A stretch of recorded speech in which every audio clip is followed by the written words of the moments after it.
Hai, Bapak Ibu CGP Angkatan 6 dan Bapak Berry Devanda, Bapak fasilitator saya, serta Bapak Saud Panjaitan sebagai pengajar praktek saya. Di sini ada tugas demonstrasi kontekstual modul 1.1 tentang pendidikan yang berpihak pada murid sesuai dengan konteks diri murid dan sosial budaya di daerah asal. Ini dia Bapak fasilitator tugas saya akan paparkan sedikit demi sedikit. Nah, pembelajaran berpihak pada murid, pembelajaran atau pendidikan yang berpihak pada murid, ini diterbitkan di Tarutung tanggal 9 September 2022, penulis Maita Morana Pitupulu, CGP Angkatan 6, berasal dari SMK Negeri Losida Siatas Barita, Kabupaten Tapanuli Utara. Pendidikan, pembelajaran yang berpihak dan berpusat pada siswa. Apa itu pembelajaran yang berpihak pada siswa? Pembelajaran yang berpihak pada siswa adalah guru harus mengenal bakat anak, minatnya, kemampuan anak, dan menyesuaikan pembelajaran sesuai dengan kodrat alam dan kodrat zaman anak itu. Nah, di sini pendidik berperan itu sebagai mitra belajar siswa. Nah, guru juga berperan sebagai manajer kelas. Sedangkan pembelajaran yang berpusat pada siswa itu kegiatan pembelajaran dikonsep dan disusun membuat siswa harus aktif mencari, aktif membaca, aktif memahami pembelajaran tanpa harus mengandalkan pengajaran dari guru. Jadi siswa harus membaca materi sebelum pembelajaran itu dimulai, agar jika guru memulai pembelajaran, siswa dapat mempertanyakan apa yang tidak diketahuinya sehingga pembelajaran yang interaktif itu tercipta. Nah, di sini peran Bapak Ibu guru sebagai fasilitator dan motivator. Kemudian pembelajaran yang berpihak pada siswa. Pada pembelajaran yang berpihak pada siswa, ini memberikan kesempatan pada siswa untuk mengemukakan pendapat. Ya, nah, memberi kebebasan membangun sendiri pengetahuannya, tidak selalu mengikuti keinginan gurunya. Jadi siswa diberi kebebasan untuk memahami pelajaran sesuai dengan caranya sendiri. Kemudian peserta didik ini harus aktif dalam proses pembelajarannya. Jadi guru menambahkan keterampilan bertanya dan keterampilan menjawab siswanya. Nah, harus ada interaksi aktif antara siswa dengan siswa ataupun siswa dengan guru, itu harus terjadi interaksi aktif. Dan guru harus memiliki keterampilan merespon murid. Jadi dia harus bersifat adil dan dalam memperlakukan muridnya. Nah, kemudian guru dalam pembelajaran berpihak pada siswa itu harus menggunakan bahasa-bahasa yang mudah dimengerti anak. Selain itu juga Bapak Ibu guru harus memiliki variasi dan inovasi dalam membuat pembelajaran. Nah, yang berikutnya, guru menggunakan media pembelajaran interaktif berbasis teknologi yang membuat siswa tidak merasa bosan. Jadi, membuat siswa itu aktif dalam menggunakan media tersebut.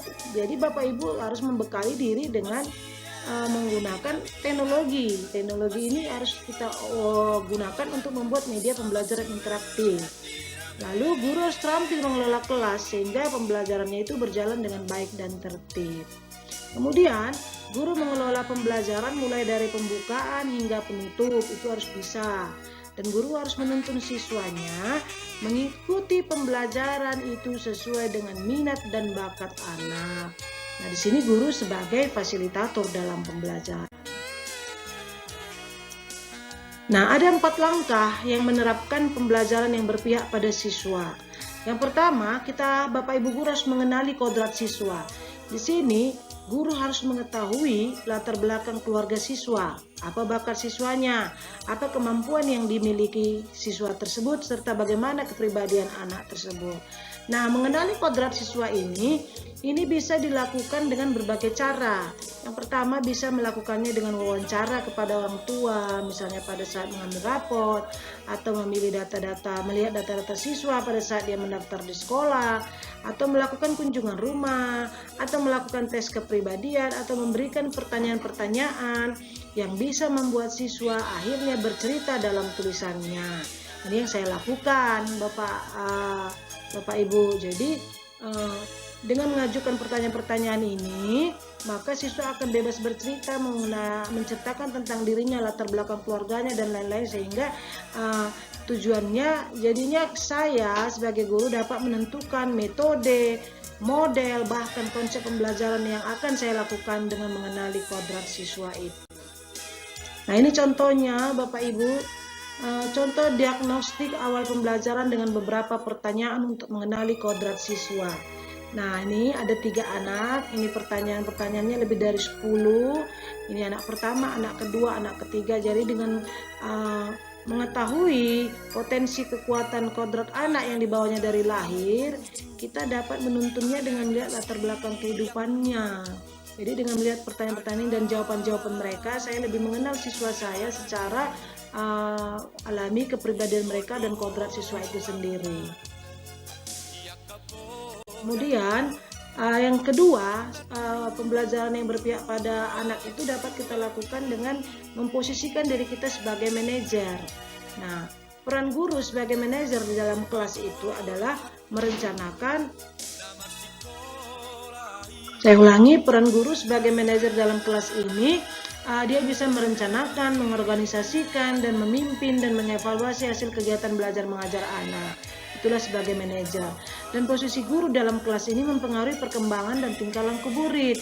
Menghamba dan berpihak pada siswa bukan berarti seorang siswa itu boleh sesuka hati bertindak kepada gurunya, sehingga kewibawaan seorang guru itu hilang. Tetapi kita di sini saling menghormati dan menghargai di dalam kasih Tuhan.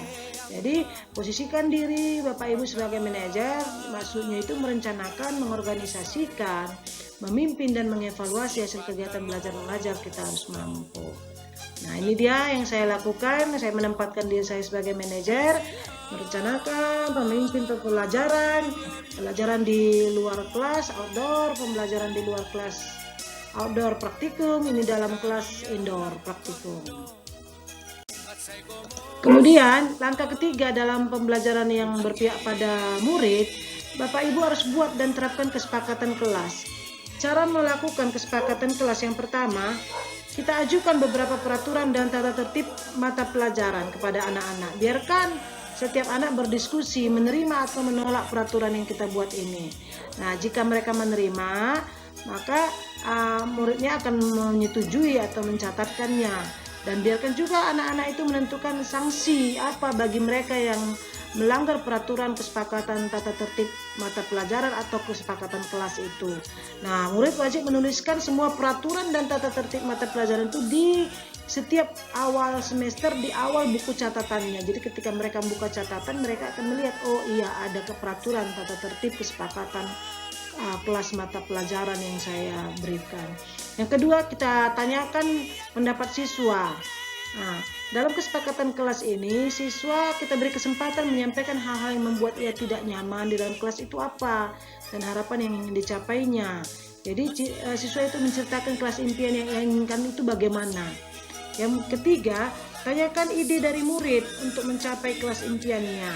Nah, berikan waktu kepada murid untuk menceritakan harapan tentang kelasnya yang diinginkannya, harapan tentang bagaimana hubungannya dengan temannya, harapan bagaimana suasana kelas yang diinginkannya, bagaimana juga harapannya dari gurunya. Jadi setiap harapannya itu bisa dituliskan di papan harapan dengan kelasnya. Kegiatan ini menumbuhkan sikap budaya positif dalam diri siswa. Yang keempat, ambil kesimpulan dari ide murid. Ambil kesimpulan dari ide murid ini, kita diskusikan bersama dengan murid untuk memastikan kesepakatan tersebut dibutuhkan di dalam kelas atau tidak. Jika ada kesepakatan yang kurang, guru memandu siswa agar memahami kekurangan tersebut untuk disepakati. Jika ada yang tidak perlu disepakati, itu boleh dihilangkan atau dihapus. Nah, lalu setelah kita ambil ide dari murid, maka ide itu kita ubah menjadi kesepakatan kelas. Kita buat menjadi sebuah poster. Ide itu dituangkan dalam sebuah poster, dan kalimat-kalimat dalam poster itu harus kalimat yang positif. Hindari penggunaan kata jangan atau dilarang. Contoh, kesepakatan yang pertama, setiap anak jangan merokok di dalam kelas atau di luar kelas. Nah, itu kita ganti kata jangan, sebaiknya begini. Kesepakatan itu, setiap anak harus menjaga kesehatan paru-parunya. Jadi kesepakatan itu jangan dibuat terlalu banyak agar mudah dipahami dan dijalankan siswa. Setelah kita tuangkan ide atau poster tadi, lalu kita tekankan pada anak nilai positif dari setiap keputusan yang sudah kita buat. Contoh, kesepakatan yang kedua, kami guru dan murid saling menyayangi dan mengasihi. Nah, nilai positif dari kesepakatan itu adalah nilai saling mengasihi dan menyayangi. Lalu kita tanda tangani kontrak kesepakatan itu. Bapak guru, ibu guru, dan semua murid yang membuat kesepakatan harus menandatanganinya pada lembar kesepakatan kelas. Lalu kita tempelkan itu di depan kelas sehingga dapat dilihat oleh seluruh siswa dan guru.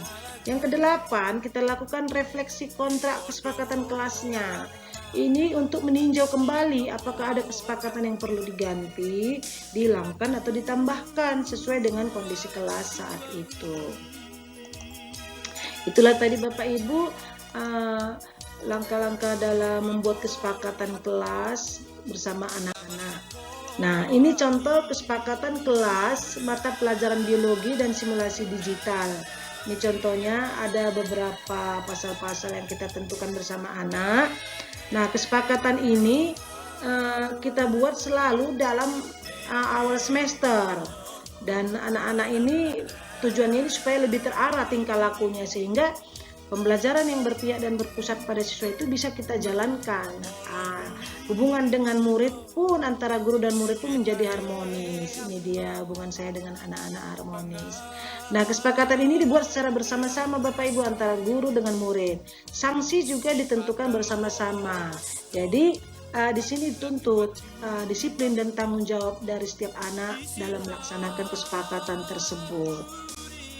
Nah, kemudian Bapak Ibu, langkah keempat untuk melakukannya pembelajaran yang berpihak pada anak itu adalah perhatikan metode dan model pembelajaran. Metode dan model pembelajaran juga itu sangat berpengaruh terhadap terciptanya pembelajaran yang berpihak pada siswa dan pembelajaran yang menyenangkan sesuai dengan kodrat alam dan kodrat zamannya anak itu. Tuh, jadi model dan metode itu berpengaruh terhadap pembelajaran yang berpihak pada siswa tercipta.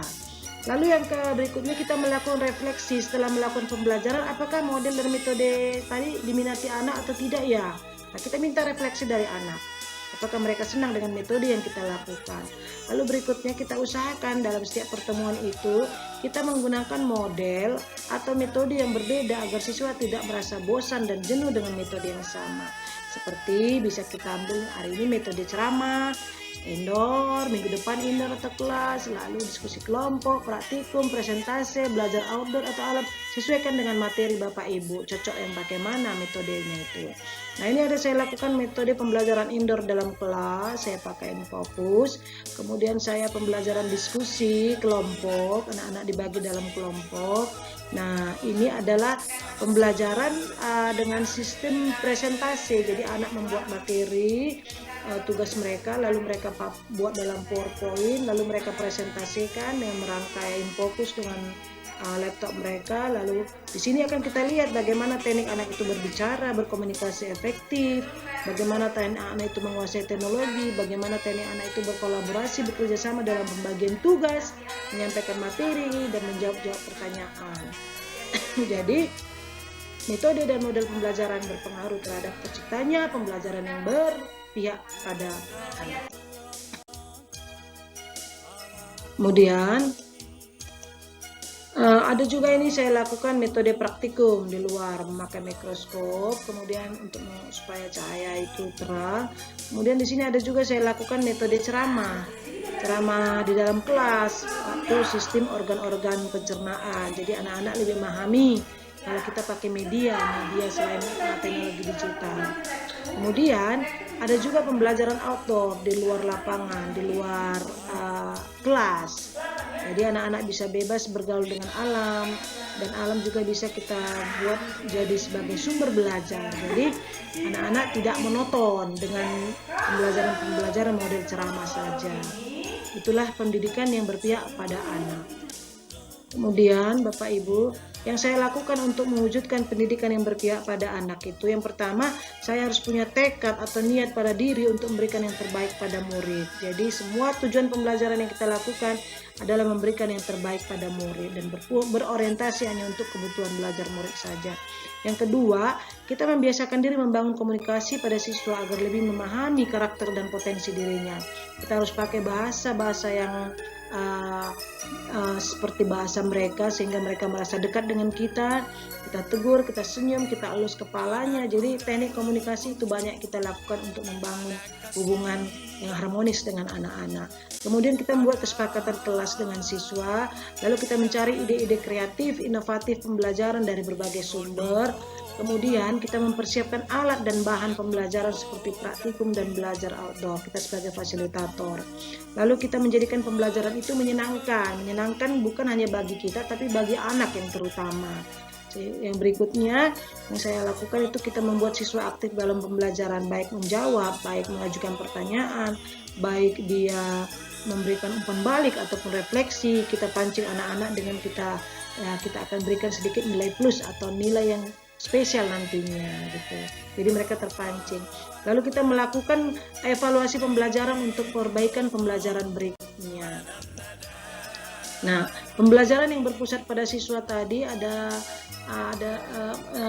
beberapa kompetensi yang harus dilakukan siswa dalam pembelajaran yang berpusat pada siswa. Yang pertama, anak itu harus bisa menjalin hubungan antara berbagai materi isi pelajaran yang dia pelajari.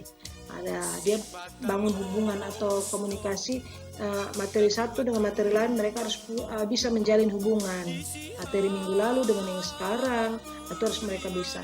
Lalu mereka membuat rencana aksi untuk belajar mandiri. Bagaimana ya yang saya lakukan belajar mandirinya di rumah itu, model bagaimana yang saya lakukan, apakah belajar sambil melihat buku paket, atau belajar sambil mendengar musik, atau belajar dengan sambil, ya terserah mereka lah bagaimana rencana aksinya. Apakah menonton YouTube, apakah membaca buku paket, apakah membuat catatan, meringkas, ataukah pakai peta konsep, terserah mereka.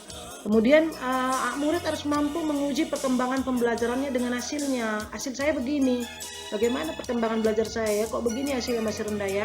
Nah, murid harus bisa menguji perkembangan belajarnya dengan hasil yang mereka dapatkan. Nah, kemudian memilih pengetahuan yang penting dengan yang kurang penting. Jadi mereka harus mendahulukan pengetahuan yang penting dulu yang harus mereka dapatkan. Kemudian murid harus bisa membangun hubungan antara isi pelajaran dengan pengetahuannya. Oh, isi pelajarannya begini, pengetahuan yang diharapkan yang harus saya kuasai adalah begini kompetensinya. Nah, itu mereka harus bisa. Kemudian yang keenam, di sini murid dituntut memiliki tanggung jawab yang besar dalam belajar mandirinya untuk mendapatkan kompetensi. Jadi lingkungan pembelajaran yang berpusat pada siswa itu harus kita yang sediakan, Bapak Ibu. Oke, demikian tadi pembelajaran yang berpusat pada siswa dan beberapa kompetensi yang harus dikuasai siswa dalam pembelajaran yang berpusat pada siswa itu.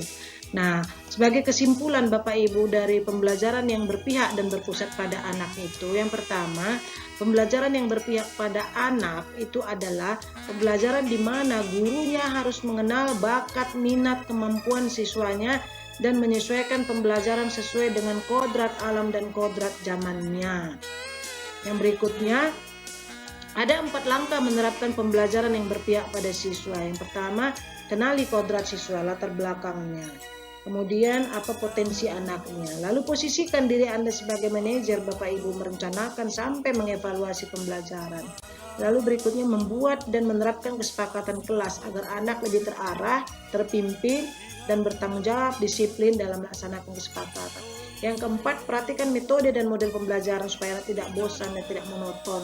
Kalau bisa kita buat game dalam permainan, dalam game education dalam pembelajaran sehingga anak tidak bosan. Kemudian kesimpulan yang ketiga adalah pembelajaran yang berpusat pada siswa itu kegiatan pembelajarannya dikonsep, disusun agar membuat siswa harus aktif, mencari, membaca, memahami pembelajaran tanpa harus mengandalkan pengajaran dari guru. Sedangkan kesimpulan yang keempat, siswa dapat memilih apa dan kapan dia akan belajar. Karena seorang anak akan belajar ketika anak tersebut siap untuk belajar. Dan yang kelima, lingkungan belajar yang berpusat pada anak itu harus menghubungkan pengetahuan baru dengan konsep pemahaman yang ada.